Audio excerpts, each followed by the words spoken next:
Salute a tutti!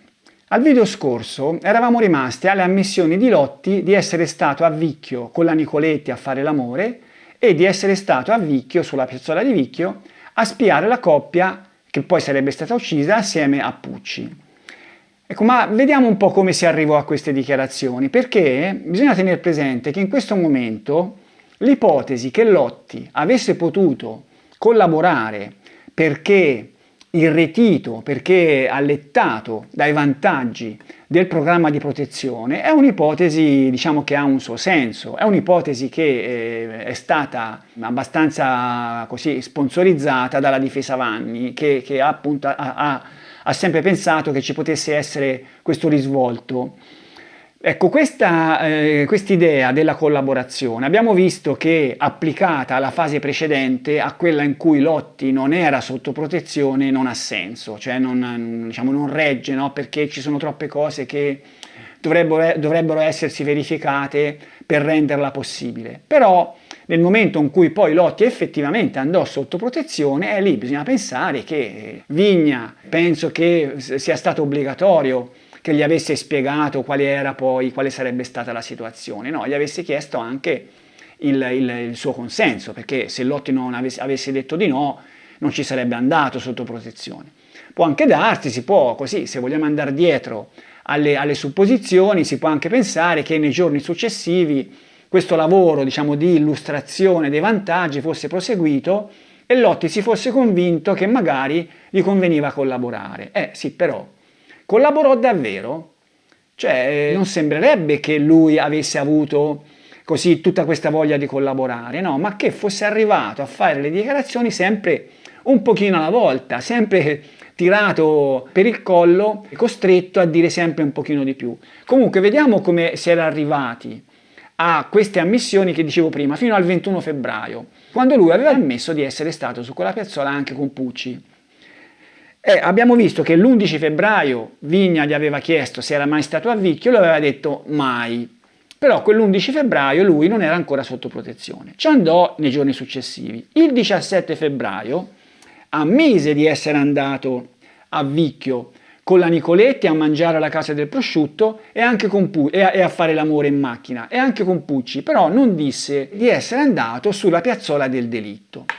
Lo ammise il giorno dopo, quando gli inquirenti lo portarono sulla piazzola del delitto facendosi indicare la strada, e lui, cioè non è che gli dissero andiamo sulla piazzola del delitto, quello è quello che si capisce dal verbale, ma gli dissero andiamo dove hai fatto l'amore con la Filippa, dove sei andato con Pucci, e lui li portò sulla piazzola del delitto. Insomma, a quel punto ammise quello che aveva detto Pucci, quello che aveva detto la Nicoletti. Poi lui, il giorno dopo ancora, prese le sue contromisure, cioè raccontò di averlo detto a Vanni, sia dopo esserci andato con la Nicoletti, sia di averglielo detto per la seconda volta dopo esserci andato con Pucci e aver visto la Panda. Tutto questo si svolgeva nell'arco di pochi giorni, per come lo raccontò lui. Poi, dopo il delitto, lui avrebbe parlato con Vanni, che si sarebbe mostrato timoroso che ci fosse qualcuno che ascoltava e così via. È chiaro, no, che Lotti voleva lasciare intendere che sulla base delle sue indicazioni involontarie, attenzione, involontarie, Vanni e Pacciani erano stati là a ammazzare anche quelli. Insomma, no, questo era lo scopo di Lotti. Ma allora la domanda è, se Lotti voleva collaborare, che doveva fare tutta questa manfrina? Perché poi la manfrina continua. Ecco, ora, se vogliamo vedere questo comportamento di Lotti nell'ottica di una persona estranea, però confuso, impaurito, anche questo è abbastanza difficile vederlo in questa veste. Semplicemente, se lui non era mai stato a Vicchio né con la Nicoletti né con Pucci, poteva dire che non c'era stato. Cioè, cosa gli facevano? Cosa poteva succedergli? Si può pensare che nel momento in cui gli chiesero qualcosa, gli avessero detto guardi Lotti che se lei non parla la mandiamo in carcere? Ma è invece molto più semplice pensare che Lotti era vero che lui era stato su quella piazzola con la Nicoletti a fare l'amore e la cosa lo comprometteva non poco, ma ancora peggio era stato su quella piazzola a vedere, a spiare i ragazzi della Panda di Vicchio, e questo lo metteva in una condizione ancora più critica. Ecco allora perché lui a tutti i costi non poteva negare se era vero, perché la Nicoletti lo diceva, Pucci lo diceva. Però allora lui prese le contromisure, e contromisure che proseguirono anche poi, perché eravamo rimasti al 21 febbraio. Andiamo al 4 marzo, quando ad Arezzo, dove lui era, vennero mandati gli uomini della SAM, Lamperi, Venturini e Scirocchi, a chiedergli altre informazioni. E lui raccontò riguardo questo rapporto, questo colloquio con Vanni sul delitto di Vicchio, raccontò cose un pochino diverse, non a caso, che mettevano Vanni e Pacciani ancora più nella condizione di essere sospettabili di aver fatto quel delitto. Allora, vediamo nel verbale cosa si legge. Alcuni giorni dopo la girata con Filippa mi incontrai casualmente con Vanni Mario. Poteva essere la fine di giugno o l'inizio di luglio del 1984. Come si vede, qui Lotti la prende molto più alla lontana, perché mentre gli episodi precedenti, la girata con la Filippa, colloquio con Vanni, Pucci, ancora Vanni, delitto, ancora Vanni, tutto si era svolto nell'arco di pochi giorni. Qui invece la girata con la Filippa parte da fine giugno e inizio luglio, per cui un mese prima. Mario Vanni mi chiese che cosa avevo fatto in quei giorni e io gli raccontai di quella girata a Vicchio con la Filippa. Egli mi chiese il percorso che avevo fatto per andare a Vicchio e io gli spiegai. E insomma, qui si comincia a dire che Lotti racconta a Vanni di essere stato su quella piazzola a fare l'amore e Vanni stranamente è interessato proprio a quella piazzola. Cioè Lotti non gli aveva detto di aver visto lì una coppia, non gli aveva detto semplicemente che era stato a fare l'amore con questa Nicoletti. Però Vanni si fece spiegare la strada, ma non è finita.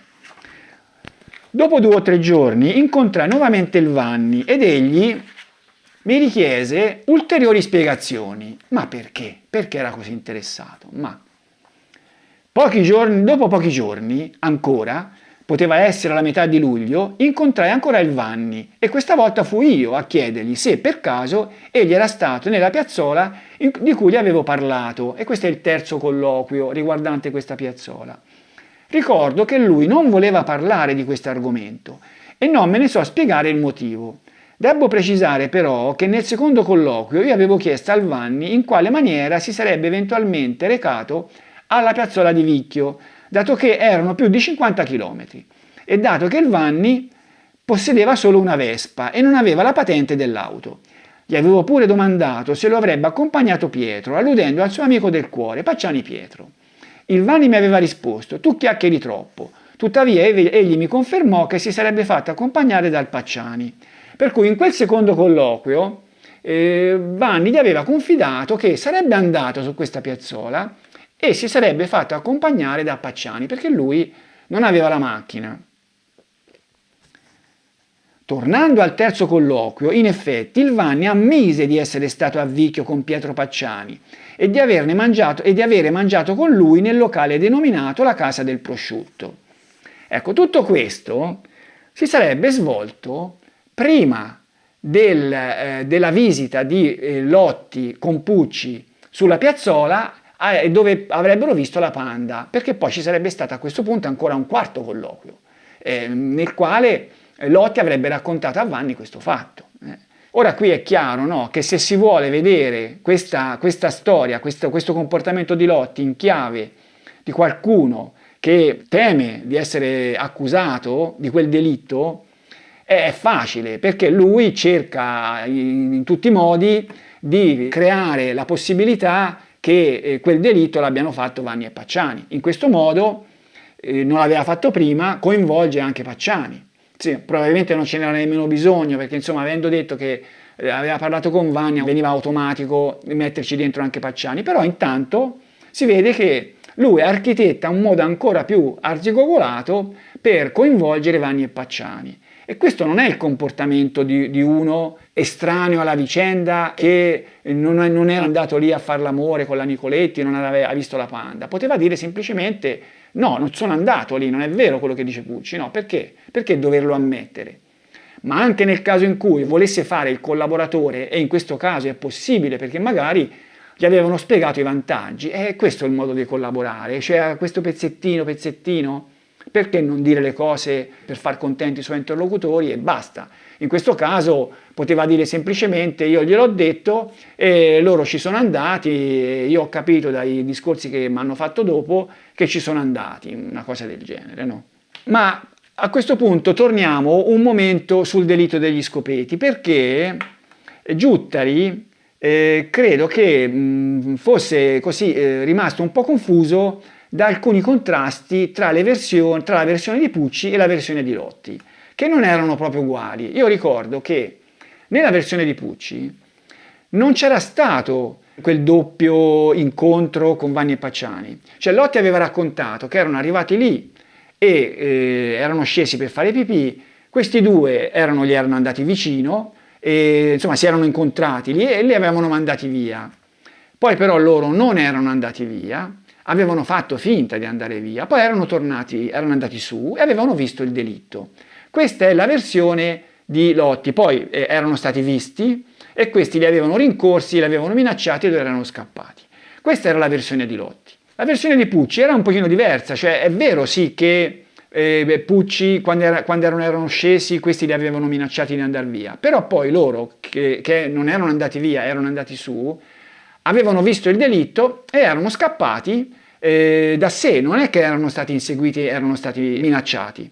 Erano semplicemente scappati. Pucci aveva visto coltello e pistola, ecco. Poi Lotti in più aveva anche raccontato che nel momento in cui erano scappati lui aveva alzato i fari e aveva riconosciuto i due, cosa che Pucci non aveva detto. Ma insomma, c'erano queste differenze e io credo che Giuttari andò a Montecatini a trovare Pucci per chiarire queste cose qua. Allora, quando era andato a Montecatini, Giuttari aveva con sé Fausto Vinci e Callisto di Genova, un altro poliziotto. Ecco, qui vale la pena forse che dica qualcosa che non ho detto. Chi ha seguito i miei video ha visto il comunicato di Lamperi, dell'ex ispettore Lamperi, c'è in pensione, il Riccardo Lamperi, che aveva precisato di non essere stato lui ad accompagnare Lotti, lui e Venturini, a mangiarsi il panino durante l'interrogatorio dell'11 febbraio. No, però nel suo comunicato ci sono anche altre cose che io non ho letto, l'avevo scritte su un mio intervento scritto sotto il video, però non l'avevo letto. È il caso che lo legga adesso perché riguarda un po' questa storia. Queste sono parole di Lamperi. Io e Venturini già da tempo ci eravamo accorti da vari episodi di essere sempre di più emarginati e soppiantati nell'indagine. Cioè Lamperi si sta riferendo proprio a questi giorni qui, a questo periodo qui. Tanto è vero che Giuttari fece rimuovere molto rapidamente la targa Samma. Ci mandò Vinci a comunicare che tutti i testi, anche quelli anziani e malati, avrebbero dovuti essere sentiti solo in questura e che, incredibile ma vero, i verbali avrebbero dovuto recare solo la firma di un ufficiale di polizia giudiziaria verbalizzante e non più di una. I colloqui informali di questo tipo con Lotti e anche altri vi furono in più occasioni, ma non da parte di Lamperi e di Venturini, che evidentemente furono estromessi. Per quanto riguarda me e Venturini, Lotti non correva alcun rischio e non necessitava dell'inserimento in alcun programma di protezione. Tutta questa situazione si tradusse nel nostro rapido allontanamento dalla squadra mobile, avvenuto pochissimo tempo dopo. Io ricordo che sia Lamperi che Venturini andarono a un altro incarico, no? Andarono via dalla squadra mobile. Vabbè, questo per avere un po' un quadro della situazione. Giuttari si vede che non si trovava d'accordo con loro, preferì andare avanti con altri uomini. Comunque, torniamo a Pucci. In questo colloquio con Pucci vediamo che anche lui cambia qualcosa, no? Cioè, diciamo che qui sembra che i due facciano un po' ad andare scalino scalino a salire, no? In questo caso è Pucci che sale un altro scalino e racconta un'altra cosa. Vediamo cosa. Parliamo di scopeti, Ci accorgemmo che vi era una macchina ferma vicino alla tenda, per cui decidemmo di andare a vedere se vi era una coppia. E qui c'è già la differenza che non è vero che appena loro arrivano, quindi non lo dice, appena loro arrivano vengono subito mandati via. No, loro arrivano, vedono questa tenda, questa macchina e vanno su. Avvicinatici, assistemmo al delitto, così come già riferito, ed ebbi modo di riconoscere perfettamente sia il Pacciani che il Vanni. Attenzione, Pucci sta dicendo che loro videro il delitto, tutti e due. Ricordiamocelo. In relazione alla dinamica dei fatti narrati, mi sono ricordato che dopo aver assistito alla scena e dopo aver visto che il giovane turista veniva seguito dentro il bosco, sia io che Lotti ci allontanammo per tornare alla macchina. Anche in questo caso conferma che non erano stati inseguiti. Più o meno siamo alla stessa versione della volta precedente, cioè del verbale del 9 febbraio. C'è questa piccola differenza che lui non parla in questo caso di essere stato invitato ad andarsene appena scesi, perché forse magari nel verbale non è specificato, no? Però la differenza fondamentale arriva adesso. Quivi giunti, cioè tornati alla macchina, il Lotti mi disse di attendere lì, perché lui voleva tornare indietro a vedere che cosa facevano Pacciani e Vanni.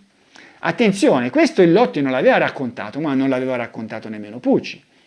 E così fece, mentre io aspettai fuori dalla macchina, perché questa era chiusa a chiave. Ma scusa, Lotti non gliela poteva aprire, lo poteva fare entrare, no? Dopo circa mezz'ora, attenzione, mezz'ora, per cui, secondo quello che dichiara Pucci, il delitto era avvenuto. Lui parla del ragazzo, lui dice che il giovane veniva seguito dentro il bosco, per cui si era sparato, poi veniva inseguito dentro il bosco, per cui c'era stato anche l'accoltellamento. E allora in questa mezz'ora cosa era successo? Questa mezz'ora che Pucci era sotto e Lotti era su. Allora, non si sa. Dopo circa mezz'ora il Lotti tornò alla macchina e andammo via. Il Lotti era molto agitato e bianco in viso, come pure ero io.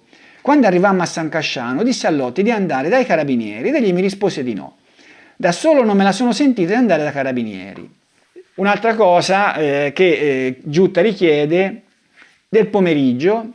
Quel pomeriggio, a domanda risponde, quel pomeriggio non ci fermammo agli Scopeti, ma venimmo direttamente a Firenze. Ci fermammo solamente la sera tardi al ritorno. E qui Pucci mente perché sappiamo bene che la loro macchina era stata tutto il pomeriggio sotto la piazzola e quei due personaggi non potevano essere che loro, no? Per cui Pucci mente su questa sosta e evidentemente Giuttari non glielo rimprovera. Strano perché su questa sosta del pomeriggio Giuttari ci aveva contato nel presentare le sue idee nella nota alla procura, no?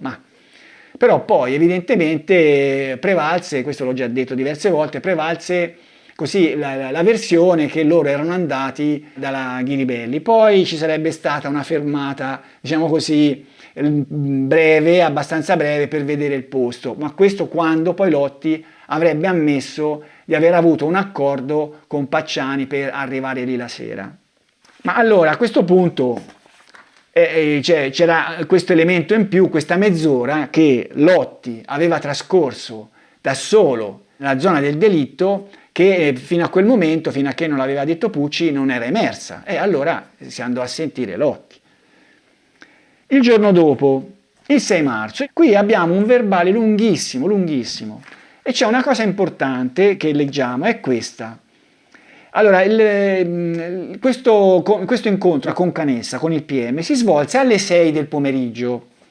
Cos'era successo prima? Leggiamo il verbale. Prendo atto che vengo sentito in merito ai fatti per i quali sono stato sentito in precedenza e voglio subito dire, come ho già anticipato agli ufficiali di polizia giudiziaria presenti, cioè Giuttari, Vinci e Callisto di Genova, che erano lì, che in questi ultimi giorni ho ripensato a lungo ai fatti di cui sono stato testimone e quindi voglio ora precisare alcuni altri particolari che mi sono venuti in mente, soprattutto in relazione a quanto da me visto la notte in cui fu commesso l'omicidio degli Scopeti del 1985. Qui Lotti dice che prima di parlare con Canessa, in quel momento il verbale è quello del colloquio con Canessa, con il PM, aveva parlato con Giuttari e con Vinci, insomma con la polizia. Io penso allora che prima di questo colloquio Giuttari avrà detto a Lotti, ma Lotti guardi che lei ci sta nascondendo qualcosa, perché Pucci ha detto quest'altra cosa, io l'ho sentito ieri, sono stato ieri, cioè diciamo che non si può non pensare che fosse successa una cosa del genere e che Lotti avesse avuto il tempo di prepararsi a queste dichiarazioni che poi sono state verbalizzate del suo colloquio con il PM. Questo è un meccanismo che addirittura sarebbe stato adottato anche in seguito quando Lotti era diventato un indagato. È testimoniato, poi vedremo, c'è un verbale dove si dichiara esplicitamente che lui aveva parlato prima con l'autorità giudiziaria, poi aveva parlato con il PM, con il suo avvocato, ma prima il suo avvocato non c'era. Infatti Neri Pinucci, il suo primo avvocato, lo testimonia un'intervista che lui ha rilasciato per il documentario Rai, quel silenzio quel silenzio là, adesso non mi ricordo il titolo preciso. Ecco, questo fatto indusse Neri Pinucci a dimettersi, perché c'era questa preparazione di Lotti prima delle dichiarazioni ufficiali. Qui addirittura non c'era nemmeno l'avvocato, per cui la polizia poteva fare quello che voleva. Ma insomma l'importante è che quando Lotti andò di fronte a Canessa era già pronto a rilasciare queste dichiarazioni, cioè non le inventò lì per lì, perché chiaramente sono invenzioni, no? Leggiamo il verbale. Per la precisione, ciò che ho visto, per come lo ricordo io, data la paura che ebbe al momento e la tensione che ho avuto dentro di me in tutti questi anni, si può dividere in tre momenti. Ecco, prima erano due momenti, no? Era il momento che loro erano scesi e questi li avevano mandati via. Secondo momento, loro erano andati su a vedere, poi questi avevano visto il delitto, poi questi se ne erano accorti e loro erano stati inseguiti e poi erano scappati. Questi erano due momenti, adesso sono tre. Nel primo momento è il primo momento vecchio, cioè loro si fermano, escono per far pipì, questi li mandano via. Vediamo il momento 2. Momento 2 cambia. In un secondo momento però noi fummo un po' incuriositi dal comportamento di quei due e quindi tornammo in su verso la piazzola per vedere cosa succedeva. Fu in questo secondo momento che i due ci minacciarono e vidi che uno impugnava la pistola e l'altro il coltello. Potei vedere bene che erano i due perché tornammo verso la macchina, io accesi i fari e vidi bene che quello che impugnava la pistola era Pacciani e quello col coltello era Vanni. Però, rispetto a prima, qui sembrerebbe come prima, rispetto a prima qui invece il delitto non avviene, cioè loro vengono mandati via, secondo Lotti, prima del delitto. Loro vanno su, questi li vedono e li mandano via, li inseguono, li minacciano. E lui vede pistola e coltello, però il delitto non era ancora avvenuto, attenzione. Ricordiamoci anche che invece quello che aveva detto Pucci il giorno prima, loro erano stati su e il delitto era avvenuto, cioè Pucci aveva confermato che il delitto era avvenuto, mentre Lotti sta dicendo di no. Cioè Pucci aveva aggiunto quella mezz'ora di Lotti su in cima alla piazzola, però l'aveva aggiunta dopo il delitto, attenzione. E invece qui sembra che Lotti la metta prima del delitto. In quella mezz'ora avrebbe visto il delitto. Leggiamo. Fu allora che io accesi anche il motore e mi spostai un po' più avanti, per cui la seconda volta loro vengono mandati via, Lotti fa finta di andare, sposta un po' la macchina per far credere che andavamo via. Mi spostai però solo di qualche metro e fui preso dalla curiosità. Ero incerto se andar via o se restare a vedere. Aspettai un po' in macchina insieme a Fernando. Ma Fernando non aveva detto che era rimasto fuori, erano andati lì, lui era rimasto fuori. E fu in questa fase, non ricordo se eravamo già usciti dalla macchina o meno, che sentii un rumore che mi sembrò quello di 2 o più spari di arma da fuoco. Per cui gli spari della tenda a questo punto avvengono mentre 2 sono giù alla macchina. Vidi quindi che nessuno si avvicinava alla macchina. Prevalse la curiosità e decisi di andare a vedere cosa facevano i 2. Ricordo che Fernando sul momento mi disse una frase del tipo: io ho paura, non vengo. Ricordo che io andai avanti, che Fernando rimase un po' più in giù, mentre io mi addentrai verso la piazzola. Ma allora, qui questo Fernando, che poi disse che era rimasto fuori in macchina perché la macchina era chiusa, ma come loro erano in macchina? E a Lotti dice: no, io vado a vedere cosa succede, tu aspettami qui. E invece di aspettarlo in macchina, cosa fa? Fernando esce e Lotti chiude la macchina. Cioè non ha senso, no questo. Andiamo avanti. Il momento 3. Lotti appunto torna su da solo. Fu questo il terzo momento in cui praticamente vidi tutta la scena del delitto, senza essere visto dai 2. Però ricordiamoci che questa scena l'aveva vista anche Pucci, e invece in questa versione Pucci rimane giù. Vidi quindi il Vanni che con il coltello tagliava la tenda, a me come il Pucci aveva detto che aveva sentito anche il rumore, e subito dopo entrava dentro. Vidi quindi il Pacciani che apriva la tenda dalla parte opposta e subito dopo il giovane che usciva verso il bosco e il Pacciani che gli andava dietro. Allora, qui prima di andare a vedere le incongruenze tra questi due, no? Tra quello che aveva raccontato uno e quello che aveva raccontato l'altro, fermiamoci un momento a questo fatto che dal verbale risulterebbe che anche Lotti aveva dichiarato che Vanni sarebbe entrato nella tenda dallo squarcio, cosa impossibile, perché sappiamo che quello squarcio era troppo piccolo e poi dietro addirittura c'era un telo intatto, però Lotti sembra che fino a questo momento non l'avesse ancora detto, l'aveva detto Pucci. E qui Lotti lo dice. Ma allora Lotti sapeva, io non so se secondo me Lotti aveva fatto quel taglio, l'aveva fatto quella sera lì della domenica, a delitto già avvenuto, e magari, che ne so, l'aveva fatto questo taglio e non si era reso conto di quanto era grande, poteva anche pensare che Vanni ci potesse passare, no? Ma io penso che invece le cose fossero andate in un altro modo. Abbiamo visto le differenze che ci possono essere nei verbali riassuntivi rispetto alle parole vere dette dal teste. Lo abbiamo visto nel sopralluogo di Scopeti, cioè lì fortunatamente abbiamo la trascrizione integrale di quello che Lotti aveva detto e abbiamo il verbale riassuntivo. Nel verbale riassuntivo compare il fatto che Lotti avrebbe sentito forse due spari e avrebbe visto Pacciani che inseguiva il ragazzo sparando, cosa che invece non risulta dalla trascrizione integrale di quello che aveva detto. Io non so il verbalizzante quando ha verbalizzato, può darsi che avesse avuto davanti Lotti e gli avesse chiesto, non si ricordava bene, gli avesse chiesto ma cosa ha detto qui, cosa ha detto là, però sia andata come sia andata, è la dimostrazione che i verbali riassuntivi non riportano, cioè non sono affidabili per quanto riguarda le parole esatte che il testo può dire, può aver detto. Ecco, io penso che questa storia di Vanni che entrava nello squarcio dalla tenda non è detto che l'avesse detta Lotti, ma invece è interessante qualche altra cosa che Lotti raccontò in questa circostanza.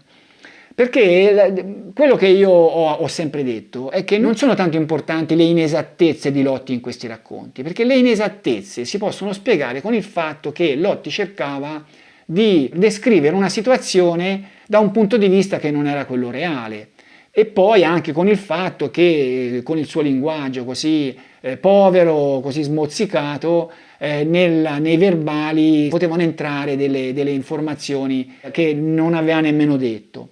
È interessante invece cercare in questi verbali, in queste sue dichiarazioni, le cose vere, cioè le cose che Lotti non poteva aver saputo, che ne so, dai giornali per esempio, o che gli avessero dette, ma che poteva aver vissuto in prima persona. Qui secondo me ce n'è una, leggiamo. Vedi quindi che dal dietro il Pacciani teneva, cioè qui racconta l'accoltellamento, racconta l'accoltellamento, la prima parte dell'accoltellamento. Vedi quindi che dal dietro il Pacciani teneva con un braccio il giovane e con l'altra mano lo colpiva all'altezza del collo. Mi sembra con un coltello. Vidi anzi che lo colpiva più volte, la prima volta da dietro, all'altezza del collo, e la seconda volta più in basso, all'altezza del petto. Dopo questi colpi il giovane cadde e anche il Pacciani si abbassò. Diamo un'occhiata alla mia ricostruzione della fase iniziale dell'accoltellamento che io ho fatto in base alle ferite. Ecco, abbiamo una prima ferita. Allora, il mostro inseguiva il ragazzo che scappava. C'è una prima ferita al braccio sinistro, dalla parte dietro, che evidentemente è stata inferta mentre il ragazzo stava scappando da dietro. Ecco, quella ferita, che è sul braccio sinistro, è più compatibile con un coltello tenuto nella mano sinistra. Cioè, insomma, se quello scappava e quello tentava di dargli una coltellata, è più facile che gli avesse preso il braccio sinistro con la mano sinistra piuttosto che con la mano destra. È possibile anche con la destra, diciamo con un gesto più largo, però con la sinistra torna meglio. Ma dove è stata sicuramente usata la mano sinistra è nella ferita successiva, che è sulla spina dorsale. Vediamo qui. Questa ferita risulta proprio da autopsia inferta da sinistra a destra, per cui con il coltello tenuto nella mano sinistra, non ci sono dubbi. Questo però non è quello che racconta qui Lotti. Lotti racconta di questo terzo momento, che è quello in cui il mostro, a mio giudizio, che aveva la mano dominante, aveva l'arto dominante sinistro, si passò il coltello nella destra perché con la sinistra afferrò il ragazzo al collo e con la destra lo accoltellò qui. Va bene? E è quello che racconta Lotti. Lotti dice: da dietro il Pacciani teneva con un braccio il giovane e con l'altra mano lo colpiva all'altezza del collo, mi sembra con un coltello. Qui non dice la mano, ma insomma lo teneva con il braccio, lo accoltellava e poi lo accoltellò anche sul davanti spingendolo a terra. Ecco, io qui faccio vedere che poi viene spinto a terra il ragazzo. Ecco, a quel punto Lotti qui dice che la coltellata sul davanti gliela dette mentre il ragazzo non era ancora a terra. Io non ricordo se nella mia dinamica ho pensato che gliel'avesse data mentre era già a terra, ma poco importa. Diciamo che nel momento in cui il ragazzo era stato colpito al collo e che cominciò ad accasciarsi, è presumibile, come dice Lotti, che il mostro, cioè che poi era lui, le avesse dato una coltellata anche sul davanti. Ma allora quella mano sinistra che teneva il coltello, in dibattimento Lotti parlò proprio di Pacciani che teneva il coltello con la mano sinistra. Sentiamo. PM. Mentre il ragazzo scappava, il Pacciani gli andava dietro e lei ha visto questa scena dal dietro. Ho visto questa scena così. Il presidente interviene, il coltello ce l'aveva con la mano sinistra o con la mano destra? Può darsi che il presidente si ricordasse che c'era questa ferita da sinistra a destra, sulla parte posteriore. Giancarlo Lotti, questa parte qui, presidente, cioè con la sinistra, evidentemente aveva indicato la sinistra. Lotti, sarebbe la sinistra questa parte. Non so, cosa ha visto lei, dice il presidente. No, io ho visto la parte, questa qui. Presidente, con la mano sinistra. Lotti, sì. Insomma. Cioè, secondo me, allora Pacciani non era mancino, Perché Lotti dice che Pacciani teneva il coltello con la mano sinistra? Io penso che avesse detto così perché con la mano sinistra lo teneva lui, in quella situazione, no? Mentre inseguiva il ragazzo. Che poi, ripeto, qui mi è stato contestato, ma come, non è possibile che si fosse passato il coltello? Perché no? Cioè, se lui aveva l'arto dominante sinistro e voleva prendere al collo il ragazzo, che sapeva che ci voleva forza, è un attimo passarsi il coltello da una mano all'altra, no? Si passò il coltello nella mano destra, con la sinistra lo prese al collo e con la destra lo accoltellò, basta. Ma torniamo al verbale. A questo punto c'è il discorso delle scissioni, cioè in quella mezz'ora che Lotti era stato su, lui aveva visto il delitto, ma aveva visto anche le scissioni. Non l'aveva vista proprio con precisione, ma era stato lì quando era avvenuta. Dopo questa scena vidi che il Pacciani tornava indietro, cioè dopo aver accoltellato il ragazzo, verso la tenda, dove vidi che era già entrato il Vanni. Ebbi modo di vedere che i due stettero nella tenda per diversi minuti, forse una decina. E qui Lotti dice che i due entrarono entrambi nella tenda, cosa assolutamente impossibile. In quella tenda non c'entrava nemmeno una persona a fare le scissioni, figurati due. Vidi quindi che entrambi uscivano dalla tenda e il Pacciani aveva in mano come una specie di fagotto, forse era una busta.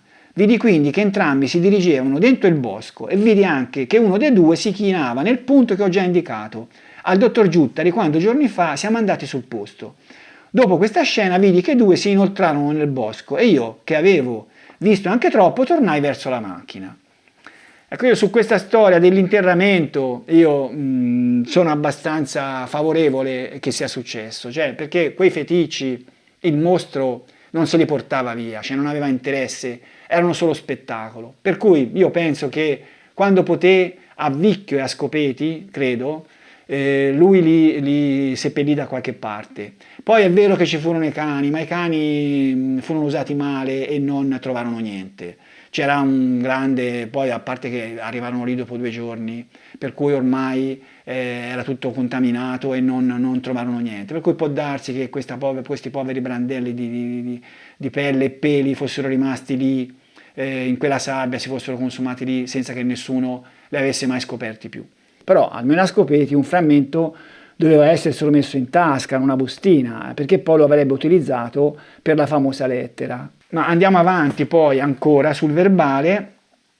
Lei mi dice che è emerso che sono stati sparati più colpi d'arma da fuoco. Io credo di averne sentito solo un paio o pochi di più in successione, nei modi che ho già descritto. Preciso che ho sentito solo il rumore degli spari e non ho visto verso chi venivano sparati. Ripeto che quando sono tornato su, dopo aver finto di allontanarmi, la tenda era chiusa e nessuno era ancora uscito e il ragazzo è uscito solo dopo che il Vanni col coltello aveva aperto la tenda da una parte.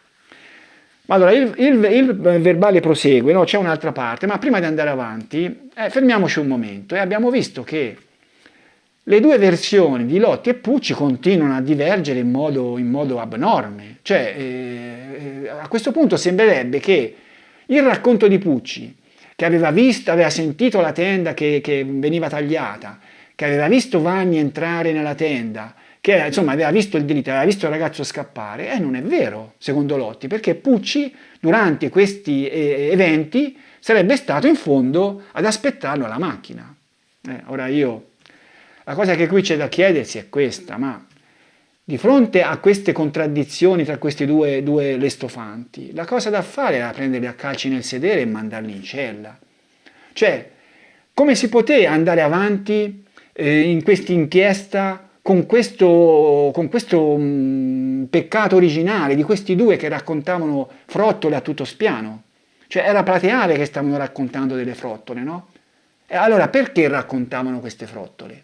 Cioè, se aveva paura che mandandoli in cella avessero potuto ritrattare tutto e dire no, abbiamo scherzato, non abbiamo visto niente, va bene. Se era questa la verità, che venisse fuori questa verità. Oppure magari la verità poteva essere un'altra. Poteva essere quella verità che oggi sembra assolutamente irraggiungibile e che è stata occultata a partire proprio da quei momenti lì. Perché questi due personaggi sono stati aiutati a nascondere la verità, secondo me. Che poi tutto quello che è successo dopo, con gli errori, a mio giudizio, clamorosi della difesa Vanni, che non riconobbe in Lotti quello che, a mio giudizio, era davvero l'assassino. Però va bene. Però già a quell'epoca, insomma, bisogna tener conto che questi qua stavano, sia i magistrati che i poliziotti, stavano lavorando per conto nostro, cioè per ottenere giustizia, per dare giustizia a questi ragazzi che erano morti, anche poi per offrire una verità a tutta l'Italia, insomma, no? È questo il modo? Cioè, di fronte a questi due personaggi che raccontavano balle a raffica, invece di sbatterli in cella e farli parlare, li continuano a, diciamo così, a lisciarli, a coltivarseli, consentendo loro di continuare a raccontare altre balle? Secondo me è una cosa vergognosa questa. Io credo che i nostri posteri inorridiranno quando andranno a mettere il naso in queste faccende.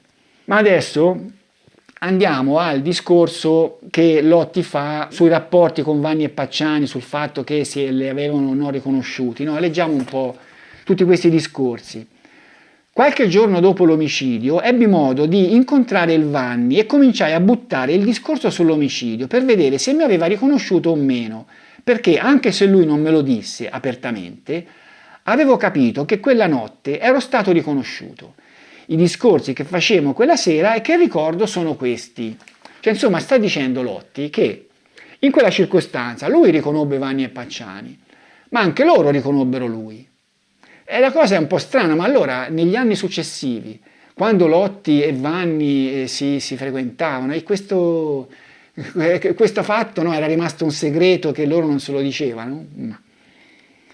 Anche questa è una cosa veramente poco credibile. No? Comunque andiamo avanti. Fui io a iniziare il discorso e dissi a Mario: tu questo posto lo conosci? Con riferimento esplicito al fatto che in quelle sere tutti parlavano degli scopeti. Mario mi rispose in un primo momento seccamente no. Io allora gli dissi ancora: ma tu ne sai qualcosa? E Mario mi rispose: no, ma tu parli troppo. Allora io gli dissi: con te non ci parlo perché tu vuoi sapere troppe cose. Io quindi gli parlai ancora della cosa per vedere se lui ammetteva almeno con me di parlare di quella notte. Ma lui non ne volle sapere e mi disse esplicitamente: con te non si può parlare. Io allora, ancora per vedere se mi diceva qualcosa, gli dissi, vedendolo preoccupato: perché ti preoccupi se non ha fatto nulla? Lui è rimasto ancora più preoccupato per quei miei discorsi e mi disse: me ne vado via. Capì così che Mario aveva capito a sua volta che io quella notte lo avevo visto e successivamente non siamo tornati più sull'argomento. E insomma, sono ancora delle bugie a raffica che veramente fanno accapponare la pelle. Ecco, una cosa che non ho detto, cioè se vogliamo ritornare no, a quell'ipotesi di questi due personaggi che si sarebbero accordati, un'ipotesi che non sta in piedi, ma insomma lo si verifica a ogni piccolo passo, Se vogliamo pensare a questi due personaggi che si erano accordati per diventare collaboratori di giustizia, e perché queste differenze di versione così madornali? Ma io non lo so, a questo punto credo che gli inquirenti stessi avrebbero fatto in modo, visto che questi due erano lì a collaborare, di farli assestare su versioni, diciamo così, compatibili, a meno che questi non avessero deciso di collaborare e poi avessero perso la Trebisonda. Ma allora c'è da domandarsi perché Lotti avrebbe coinvolto Pucci con tutti questi rischi che poi appunto si sono verificati, no? Di discostamento delle versioni, che soltanto una magistratura che era lì per risolvere il caso a tutti i costi poteva ignorare, secondo me. Comunque il verbale è molto lungo e a un certo punto passa al delitto di Vicchio. Ricordiamoci che al delitto di Vicchio eravamo rimasti al fatto che Lotti aveva messo in piedi questa giustificazione di aver detto di questa cosa a Vanni e Pacciani, che sarebbero andati loro, però si vede che gli inquirenti giustamente non ci credettero, no? Mi viene a questo punto data integrale lettura del verbale in data 4 marzo 96, in cui sono contenute le dichiarazioni da ammirese alla Polizia Giudiziaria. Confermo interamente tali dichiarazioni. E in proposito preciso un episodio che era avvenuto addirittura negli anni in cui il Pacciani stava ancora a Sant'Anna, sarà stato il 79-80. Qui Lotti racconta di una proposta che gli aveva fatto Pacciani di fare un giro a Vicchio, che poi Lotti non accettò. Lo dice perché? Perché voleva far capire che Pacciani con Vicchio aveva a che fare, cioè ci aveva abitato e magari ci andava anche, no? Ci ritornava. Per cui questo gli serve per rendere ancora più plausibile il fatto che Pacciani potesse voler essere andato a vedere quella piazzola assieme a Vanni. Successivamente, quindi, quando nel 1984 spiegai a Vanni della piazzola in cui ero stato con la Filippa e con Fernando e soprattutto dell'esatta strada che avevamo fatto per andarci, fu per me facile chiedergli e poi capire che ci sarebbe andato con il Pacciani, che appunto era di Vicchio. È per questo che racconta questo episodio, no? Come ho già detto alla polizia giudiziaria, io prima che succedesse l'omicidio dell'84 avevo parlato espressamente con il Vanni della Fiat Panda Celestina con una coppia che avevamo visto a Vicchio. Ricordo anche che prima dell'omicidio il Vanni mi disse che c'era stato lì con il Pacciani. Dopo l'omicidio quindi, e qui c'è una cosa in più, Vanni gli disse che c'era stato con il Pacciani su quella piazzola. Dopo l'omicidio quindi io cominciai a intuire, dato che le vittime erano proprio quelle che avevamo visto noi e che io avevo indicato al Vanni, che gli autori di quell'omicidio potevano essere proprio Pacciani e Vanni. Cominciai quindi dopo l'omicidio a chiedere espressamente a Vanni se lui ne sapeva qualcosa. Ma allora ci si chiede, no? Se lui già sospettava, quando aveva visto questi due energumeni a scopeti, che erano Vanni e Pacciani gli assassini, perché lo aveva sospettato al giro prima, al delitto di Vicchio, e allora perché non lo riconobbe subito? No? Cioè, diciamo che, visto che li conosceva anche, sospettandoli di essere gli assassini, l'avrebbe dovuti riconoscere subito, ma sono una marea di fandonie a tutta randa, una cosa incredibile. Lo dovevano prendere a calci nel sedere a sto tizio e mandarlo in cella. Cominciai quindi dopo l'omicidio a chiedere espressamente a Vanni se lui ne sapeva qualcosa. E lui mi diceva frasi tipo: tu vuoi sapere troppe cose, tu parli troppo, e che io gli dicevo che se non aveva fatto nulla non doveva preoccuparsi. E lui di rimando mi diceva frasi tipo: come fai a sapere queste cose? Con riferimento al fatto che io gli dicevo espressamente che lui era coinvolto in quell'omicidio. Ma lui mi rispondeva nello stesso modo. Capì quindi dal comportamento del Vanni che erano stati proprio lui e il Pacciani a commetterlo. Questo è un avvicinamento strategico all'argomento Vicchio. Ma qui arriva l'asso nella manica di Giuttari. Giuttari aveva un asso nella manica qui, no? Per indurre Lotti a dire qualcosa in più. Vediamo. Il verbale prosegue. Dopo ancora una parte di alleggerimento dove Lotti racconta uno strano episodio della Nicoletti che gli aveva puntato una pistola così per scherzo, e poi racconta di Malatesta e compagnia bella. Poi sul verbale si legge questa cosa perché a questo punto Giuttari arriva al dunque. Giuttari, in questo caso c'è Canessa, ma Giuttari c'era arrivato probabilmente già prima di questo colloquio con Canessa. Si dà atto che alle ore 21:30 si interrompe l'escussione per una breve pausa e si riprende alle ore 22:05, per cui si lascia Lotti, gli faranno mangiare un panino, poi alle 22.05 si riprende e a quel punto si cala all'asso.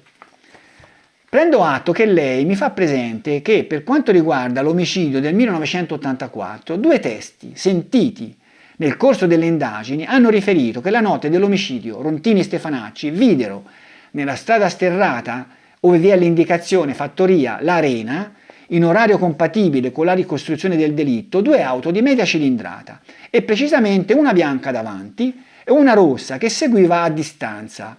Mi viene anche fatto presente che tali auto corrispondono apparentemente, dalle descrizioni fatte dai testi, alla Fiesta del Pacciani e alla 128 Sport Coupé mia. Mi chiede quindi se per caso nel 1984 io abbia seguito Vanni e Pacciani e abbia visto qualcosa dell'omicidio. Ecco qui. Cioè gli chiedono se per caso quella seconda macchina rossa che questi 2 coniugi avevano visto era la sua. Teniamo presente un fatto però, qui si parla di una macchina bianca in testa, ma come vedremo nella testimonianza originale quella macchina non era affatto bianca, poi lo sarebbe diventata così, diciamo così, dubbiosamente bianca, però a Lotti gli dicono così. Teniamo presente un altro fatto. Questo che sta succedendo adesso sarà poi il motivo per il quale nella telefonata di Lotti con la Nicoletti di una ventina di giorni dopo, Lotti avrebbe detto: io sono stato imbrogliato su questo fatto qui, cioè su questo fatto qui. Cioè questa frase è stata presa a pretesto per dire che Lotti avrebbe detto che lo hanno imbrogliato su tutto, ma non è vero. Lotti si riferiva esattamente a questo imbroglio qui, che era un imbroglio fino a un certo punto, cioè gli avevano presentato questa testimonianza dicendogli: guarda che quella macchina rossa era molto simile alla tua.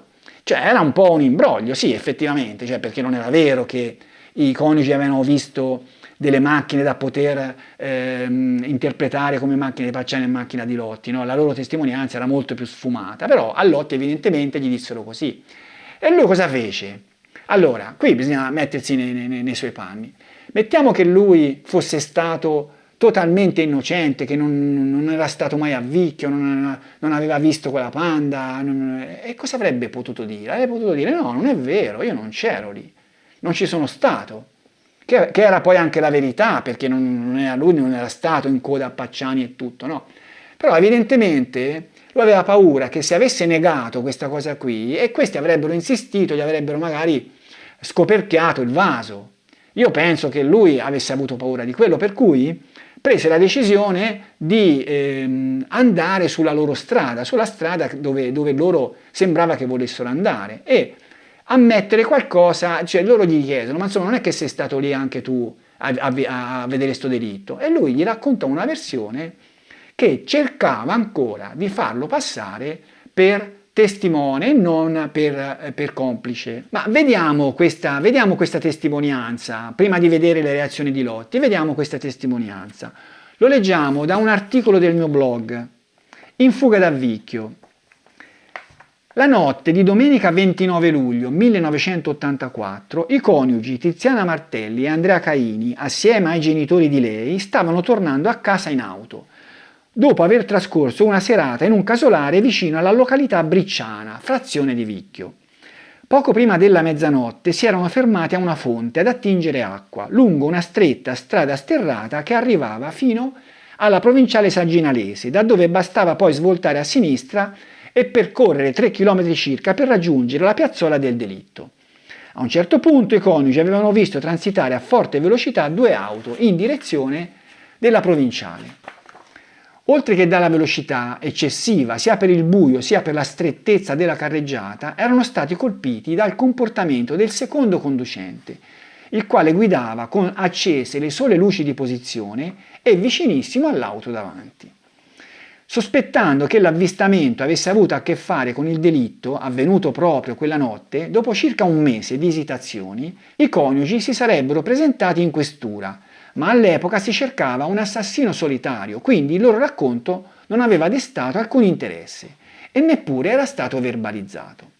10 anni dopo, l'8 giugno 1994, la seconda deposizione di Lorenzo Nesi al processo Pacciani aveva fatto uscire sui giornali la clamorosa ipotesi dell'esistenza di possibili complici dell'imputato. Probabilmente incoraggiati dalla notizia, il 21 luglio successivo i coniugi erano tornati in questura, dove finalmente gli uomini della SAM avevano verbalizzato il loro racconto. Questa è la descrizione delle due auto e dei loro guidatori nel documento sottoscritto da Andrea Caini. Leggiamo su questo verbale, che è del 21 luglio 1994, cioè a 10 anni di distanza dal fatto. La prima auto aveva i fari anteriori rettangolari, poteva essere una 2 volumi, oppure anche una 3 volumi, comunque con cofano della bauliera corto, tipo la Ford Escort della prima serie, di colore scuro. Attenzione, di colore scuro. La Ford Fiesta di Pacciani era bianca. La seconda auto poteva essere rossa, più chiara della precedente. Entrambe erano vetture di media cilindrata. La seconda auto mi colpì, perché commentammo così la scena. Ma guarda questo qui che sta attaccato alla macchina che precede con le sole luci di posizione, accese. Ambedue i conducenti avevano una sagoma robusta e non erano giovani. Cioè teniamo presente, no, questa descrizione di questa macchina davanti che era scura, ancora accentuata, cioè confermato dal fatto che quella dietro, che era rossa, era più chiara, per cui quella davanti era scura, è per dire che questa testimonianza non valeva niente, ma questa testimonianza non valeva niente anche per un motivo, perché risaliva alle ore 20, cioè quell'avvistamento risaliva a mezzanotte. Cioè i coniugi avevano dichiarato nel verbale: ci trattenemmo fin verso le ore 24, dopodiché ripartimmo. Pochissimo tempo dopo la partenza, forse dopo 1 chilometro, ci fermammo a una fonte, per cui tutto avviene dopo la mezzanotte. Il delitto era delle 22, cioè gli spari furono sentiti alle 21:45, poco prima delle 22, il che è anche congruente con l'ora di uscita dei ragazzi da casa e con l'ora presunta di ritorno, quello che avevano promesso. Allora, come si fa a pensare che gli assassini sarebbero rimasti sulla scena del crimine 2 ore? Cioè non aveva senso, no? Cioè era una testimonianza questa che non vale nulla. Però Lotti si prese paura lo stesso, evidentemente. Allora, lui cosa dice? Cosa racconta? Io penso che questo racconto lui ebbe il tempo di elaborarlo meglio dal momento in cui aveva parlato con Giuttari al momento in cui poi dovette parlare con Canessa. Cioè nella sua mente, no? Si vede che in qualche modo era stato così, era nato dalla discussione con Giuttari, io credo, e poi nel momento in cui parlò con Canessa era diventato un pochino più chiaro. Comunque il verbale riporta queste parole. I fatti del 1984 sono andati nel seguente modo. La sera dell'omicidio io mi trovavo nel piazzone di San Casciano da solo con la mia macchina Fiat 128 Sport. Non sapevo che fare, avevo una mezza idea di andare a Firenze. A un certo punto ricordo che vidi passare il Pacciani con la sua Ford Fiesta con accanto il Vanni. Vidi che si dirigevano verso Firenze e mi insospettii per tutte le domande che nei giorni precedenti il Vanni mi aveva fatto in merito alla coppia vista a Vicchio. Saranno state le 22 circa. Non ricordo che giorno della settimana era per la verità. Come per istinto mi venne l'idea di seguirli a distanza per non essere visto da loro e così feci. Una volta arrivati a Firenze vidi che imboccavano la strada per il piazzale e poi il ponte San Nicolò, al termine del quale girarono a destra verso Pontassieve, cioè praticamente fanno la strada che lui aveva indicato a Vanni per andare a Vicchio. Capii allora che andavano verso Vicchio e non ebbi più dubbi nel seguirli per vedere se andavano a spiare la coppia che io gli avevo indicato. Gli andai dietro, mantenendomi a distanza per non essere visto. Vidi che dopo Pontassieve girarono verso la sinistra e si diressero proprio a Vicchio. Sempre mantenendomi a distanza, vidi che arrivarono alla casa del prosciutto. Fu difficile per me non farmi vedere, ma rimasi a distanza. Tanto avevo capito dove andavano. Vidi, rimanendo indietro, che entravano proprio nella piazzola che avevo indicato io al Vanni. Saranno state a quel punto circa le ore 23. E qui diciamo che Lotti sta andando verso la congruenza con la testimonianza dei coniugi che videro queste due macchine alle 24, però si sta allontanando dall'ora reale del delitto, no? Che poi è uno degli elementi, secondo me, incontrovertibili che indicano che la versione di Lotti del delitto di Vicchio è assolutamente falsa. Io mi fermai un po' prima della piazzola, lasciai la macchina sulla destra, lungo la strada. Scesi e mi avvicinai nascondendomi dietro la macchina e avvicinandomi piano piano. Vidi che la Panda celeste era al solito posto dove l'avevo vista io ed ebbi modo di vedere a distanza che il Pacciani e il Vanni avevano lasciato la loro macchina da una parte lì, dove si entra nella piazzola, e che si erano avvicinati a guardare i due in macchina. Stettero un po' a guardare e poi vidi il Pacciani che sparava verso la macchina dalla parte del finestrino. Ecco, qui teniamo presente un altro fatto, che Lotti sta raccontando una dinamica sostanzialmente corretta, cioè che ci furono questi spari dal finestrino e poi dopo la ragazza venne tirata fuori. Infatti lui lo dice: ricordo subito dopo di aver visto il Vanni che tirava fuori la ragazza dalla macchina e la trascinava verso il campo che si trovava sulla sinistra della macchina, avendo le spalle alla strada. Ebbi modo anche di vedere che il Pacciani rimaneva nei pressi della macchina e si occupava del ragazzo. Attenzione, devo dire che la ragazza, mentre veniva trascinata nel campo, faceva ancora qualche strillo. Forse i colpi l'avevano solo tramortita e quindi vidi il Vanni che col coltello la colpiva almeno un paio di volte. Dopo di questo vidi il Vanni che si intratteneva piegandosi un po' ancora sul corpo della ragazza, ma da lontano non ebbi modo di vedere distintamente cosa stesse facendo. Eccetera, eccetera. No, va bene, allora, abbiamo sentito di questi strilli. Cioè, in questo verbale risulta che Lotti avrebbe detto che la ragazza, dopo che le fu sparato in faccia, in testa, e che era caduta in coma, avrebbe strillato.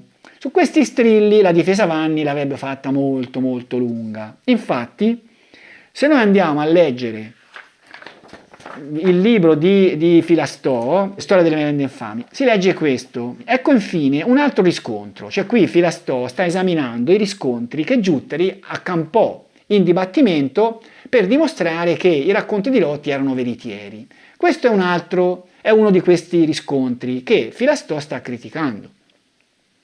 Ecco infine un altro riscontro: le urla della povera Pia Rontini mentre uno dei compagni di merende, Vanni, la trascina fuori dall'auto. È sintomatico che l'autore del processo, cioè Giuttari, indichi come riscontro un evidentissimo esempio della falsità di Lotti, come dire che la miglior difesa è l'attacco. Questo perché la povera Rontini non poteva urlare mentre veniva estratta dall'auto, per il semplice motivo che i colpi di pistola le avevano già leso l'encefalo, in modo tale da farla cadere in coma profondo, impedendole ogni reazione volontaristica. Ma il dottor Giuttari si richiama alla pagina 59 dell'elaborato peritale dei medici legali Maurri e Marini, laddove è scritto: sul cadavere non ci sono segni che indichino la comparsa di morte immediata, ma al contrario ci sono segni indicativi di una certa sopravvivenza, che, come abbiamo detto, sono rappresentati dall'edema polmonare. Prosegue Filastò: una certa sopravvivenza sì, ma le urla volontaristiche tali da essere udite a una certa distanza dove Lotti si trovava a suo dire ad alcuni metri sono da escludere. Il coma profondo non consente di urlare, tutt'al più di emettere qualche flebile lamento, quello che un medico specialista mi definisce respiro stertoroso, vale a dire un gorgoglio emesso mentre la vittima ancora tenuamente respira. Dunque le urla sono in modo assoluto da escludere.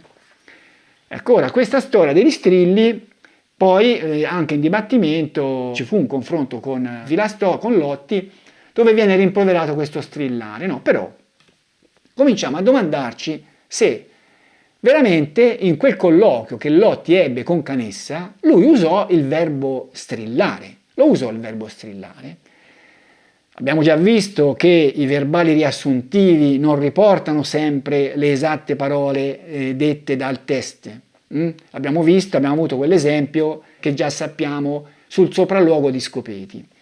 Qui io voglio dire un'altra cosa. Questa frase, debbo dire che la ragazza mentre veniva trascinata nel campo, debbo dire è un modo di dire tipicamente di Giuttari. Cioè Giuttari lo dice diverse volte. Io ne ho trovata una, l'ho letto altre volte, ma comunque ne ho trovata una in dibattimento dove Giuttari dice: ricavando, debbo dire, subito un'impressione molto positiva da questa attività di lettura.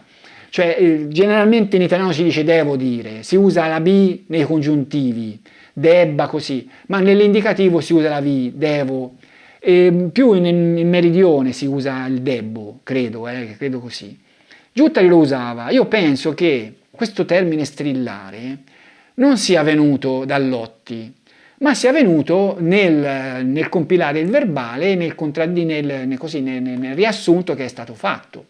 Infatti, se noi si va a vedere quello che Lotti avrebbe dichiarato all'incidente probatorio, dove nel documento ci sono le sue esatte parole, ecco, si legge questo.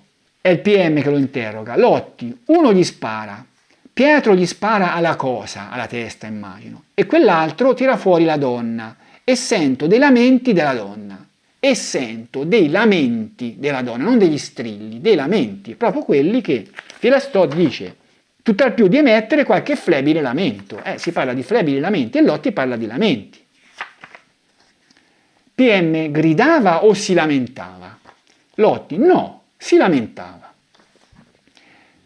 No, io ribadisco questa storia, no, perché questa storia degli strilli è stata poi, viene presa anche oggi, no, a pretesto per dire Lotti non aveva visto niente, perché aveva raccontato delle dinamiche, dei fatti sulla scena del crimine che non erano veri.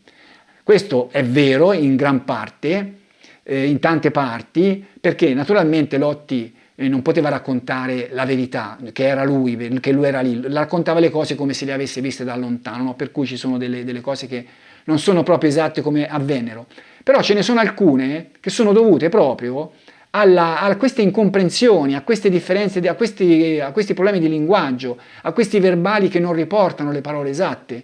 Per esempio un altro, poi lo vedremo, è la storia dei due ragazzi di Giogoli che sarebbero stati sul davanti invece che sul dietro. Anche questo è un equivoco che è nato da un problema di linguaggio, ma questo lo vedremo poi prossimamente. Ma vediamo in dibattimento, perché anche in dibattimento, prima del controinterrogatorio di Filastò, Lotti aveva parlato di lamenti. Sentiamo. È nell'interrogatorio che gli fa il suo avvocato Bertini. Bertini, lei ha avuto l'impressione che avesse colpito ambedue i ragazzi? Ma di colpi ne ha partiti diversi, li avrà presi di certo tutti e due. E dopo questo fatto, dopo gli spari, che cosa ha visto? Poi gli hanno aperto lo sportello dalla parte di là e ho visto Mario che tira la donna in terra.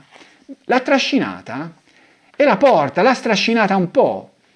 Non lo so, 4-5 metri questo, sempre dalla parte della macchina andando verso il prato.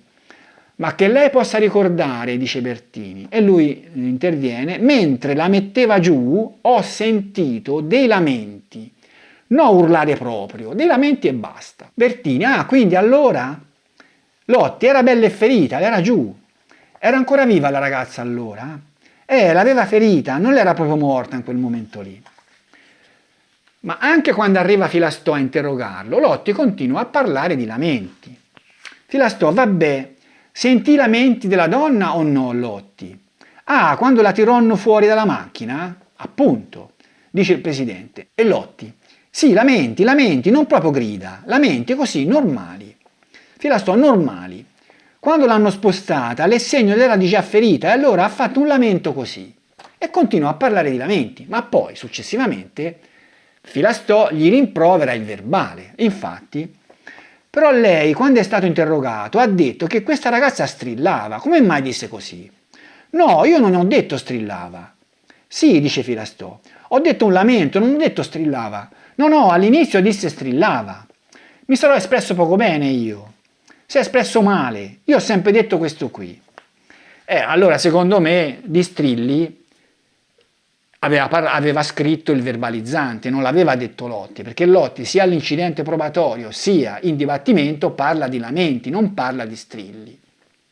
Questo è bene che sia chiaro. Ma a questo punto facciamo la domanda. La domanda è, quando Lotti venne messo di fronte a questo avvistamento di questa macchina rossa dietro la macchina bianca, e lui poteva dire semplicemente che non era vero niente, che quella non era la sua macchina, che lui, aveva raccontato di essere stato lì a Vicchio a vedere questa piazzola con la Nicoletti, con Pucci aveva visto la Panda, aveva così rimediato al sospetto che poteva nascere raccontando di averlo detto a Vanni che c'era andato, ma a quel punto poteva limitarsi a quello, perché entrare in questo ulteriore gradino di essere andato lì, aver seguito due, una cosa assolutamente da non credere, no? Infatti poi lui avrebbe detto mi hanno imbrogliato. Ma perché? Se lui era innocente, se non era nemmeno andato lì, aveva raccontato quello, va bene, si poteva fermare lì. E invece no, continua ad andare avanti. Cioè a me sembra che questo non sia altro che il comportamento di uno che teme che esca fuori qualcosa di peggio e che cerca di barcamenarsi ammettendo sempre qualcosina per evitare di dover ammettere di peggio. Cioè, in questa chiave di lettura la cosa si legge bene. Cioè, questa è la chiave di lettura naturale di un comportamento del genere. Altre chiavi di lettura non sono plausibili, non sono ragionevoli.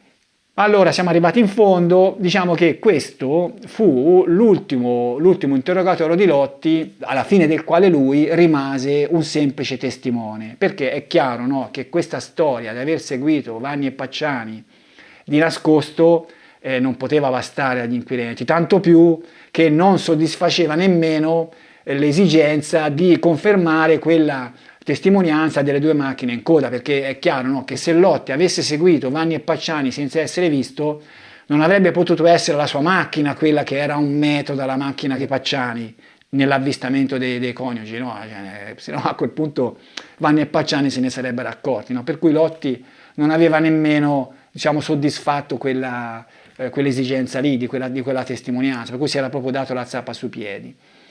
Ma appunto vedremo che poi Lotti sarà costretto ad ammettere a quel punto di non essere soltanto un testimone e di lì sarebbe nata una fase nuova. Ma questo video del quale sto parlando farà parte della nuova serie di video su Lotti in cui Lotti non sarà più il testimone ma sarà il pentito. Ecco, prima di arrivare a quel video probabilmente ne farò uno che sarà un po' riassuntivo di tutti quelli che abbiamo fatto fino ad ora, di tutta questa fase precedente, di questa fase in cui Lotti era un testimone. Andremo a rivedere le domande che sono state fatte, cercheremo anche di vedere se, in che modo sarebbe possibile percorrere tutto questo iter con Lotti completamente estraneo. Vedremo se è possibile, vedremo tutte le difficoltà di vedere Lotti in questa veste di estraneo, percorrendo tutto questo insieme di eventi. E poi dopo questo video è possibile che faremo una pausa per il discorso Lotti e magari daremo un po' un'occhiata a queste nuove frontiere della mostrologia. Ecco, io penso che io so che i miei video vengono visti anche da chi non crede a quello che io racconto, così, se non altro per informazioni, se non altro per poi così, magari criticarle. Ecco, io invito queste persone che si divertono a immaginare questi scenari fantasiosi, a mio giudizio fantasiosi, ma comunque intriganti, no? Intriganti.